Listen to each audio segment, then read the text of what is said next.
So, what if I told you there's a simple switch you can flip in your sentences that can make you sound way more confident, or, a little more evasive, or even more scientific and objective? It's not really about the words you choose, but how you put them together. Today, we're going to unlock the power of active and passive voice. Okay, let's jump right in with a classic example. Check out these two statements. On one side, you've got, "Our team made a mistake," and on the other, "A mistake was made." It's the same event, but they feel completely different, right? The first one feels super direct, like someone's taking ownership. The second one feels, well, a little more slippery, doesn't it? And the why behind that feeling, that's exactly what we're going to break down. It all comes down to a really simple but powerful choice you can make. To really get this, we just need to ask one simple question for every sentence we look at. Who's in the driver's seat? Like, who is actually doing the thing? So first up is the active voice. This is where the subject of your sentence, kind of like the main character, is the one actually doing the action. In Rama helps Hari, Rama is our subject, and he's the one doing the helping. It's direct, it has energy, and it gets straight to the point. So going back to our analogy, with the active voice, the subject has their hands on the steering wheel. They are in total control, driving that action forward. That's exactly where that feeling of clarity and responsibility comes from. Now let's look at the flip side, the passive voice.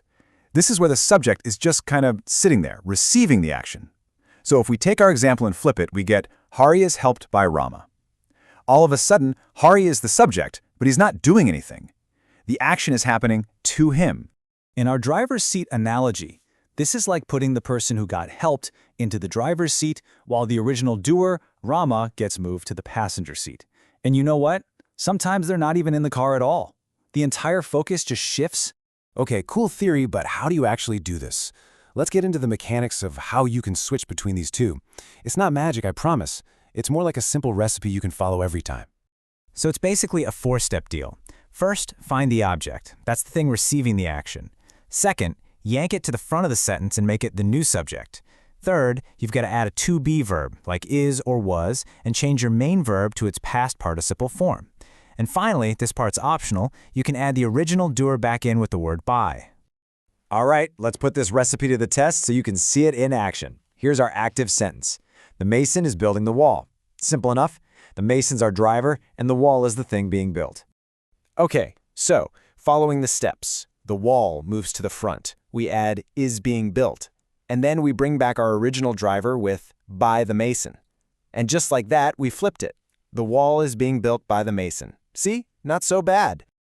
Now here's where it gets really interesting. This isn't about one voice being good and the other being bad. No way. This is about making a strategic choice as a writer to get the exact effect that you want. We've all had that English teacher who said, never ever use the passive voice, right? Well, I'm here to tell you that's one of the biggest myths in writing.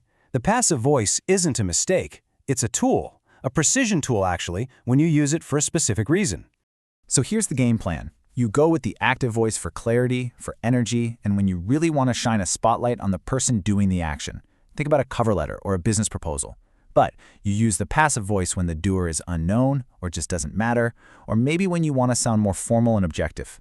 That's actually why you see it all the time in scientific writing. The focus is on the experiment, not who did it. Here is a perfect example where passive is actually better.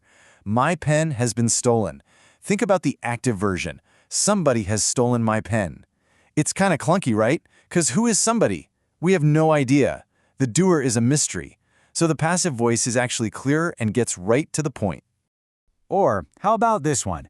Promises should be kept. The active version would be something awkward like people should keep their promises. But the important part isn't the vague people doing the keeping, it's the promises themselves. The passive voice puts the emphasis right where it needs to be. So the most important point here is this.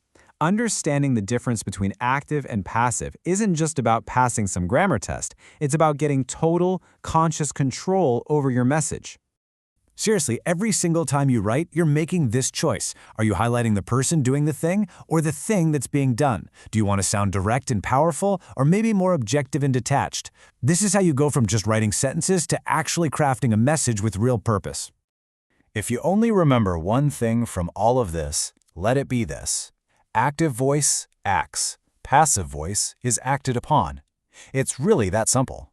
Your job as a communicator is to just pick the one that best serves your goal in that exact moment. So I'm going to leave you with a challenge. The next time you write anything, an email, a report, even just a text message, pause for a second and ask yourself, who's in the driver's seat? You've got the keys now.